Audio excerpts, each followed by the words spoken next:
Have you ever thought about how you achieve a goal? I mean, any goal. Even something as wild as becoming an immortal. Well, the source material we're looking at today says the answer isn't about some secret power or crazy effort.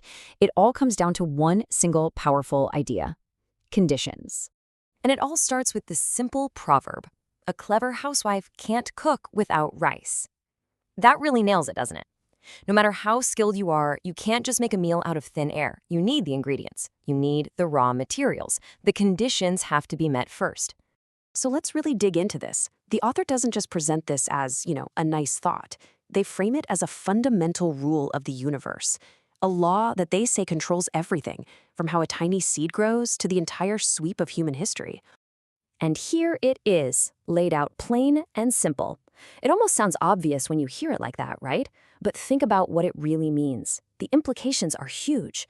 The takeaway is this: for any result you want, for any outcome, you have to first figure out and then create the conditions that make it happen. Okay, so this is where it gets really interesting, because you can see this principle at work all around you, every single day, in the natural world and in our own societies. The author gives some great examples to show this isn't just theory, it's very, very real. Let's talk about heroes. The source argues that heroes aren't just born, they are literally made by their times. These chaotic, tumultuous periods create a need, a vacuum that lets heroic figures rise up. But in stable, predictable times, well, the conditions just aren't there. There's no room for that kind of person to emerge.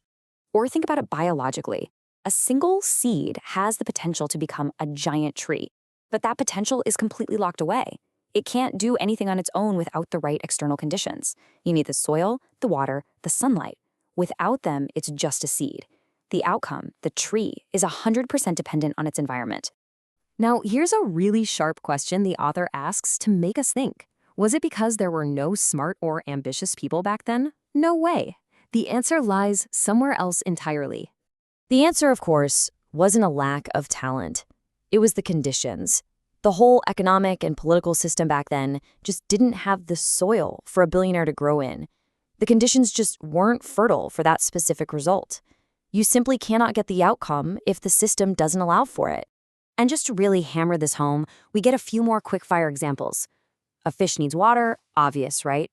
Steel completely changes its nature under extreme heat. And a mother can find superhuman strength when her child is in danger. See? In every single case, a specific condition creates a specific, predictable result. All right, so now that we've really got a handle on this principle, let's bring it all back to the main topic. If you want to achieve this state of being an immortal, what conditions, what ingredients do you need?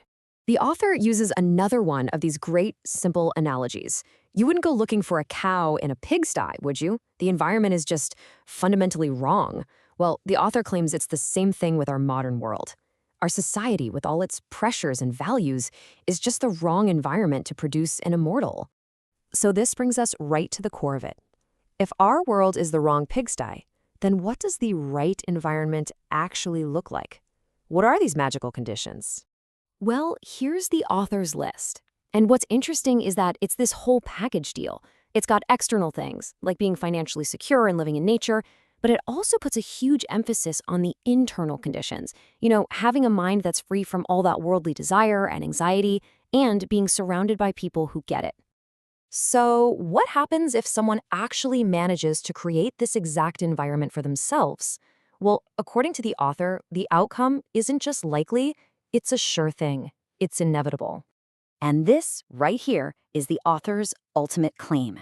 Once all those conditions are perfectly in place, becoming an immortal isn't even a struggle anymore. It just happens. It becomes a law of nature, as certain as finding fish in a river or birds in a forest. And we'll leave our look at the text with the author's own final words. They basically say, look, this isn't about being a genius. It's about getting into the right set of conditions.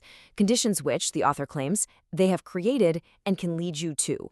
So no matter what you think about that final conclusion, the core idea here is a really powerful tool for thinking. It leaves us with a big question for ourselves. If you are a product of your conditions, then what are the essential conditions, both outside and inside, that you need to build in your own life to become the person you really want to be?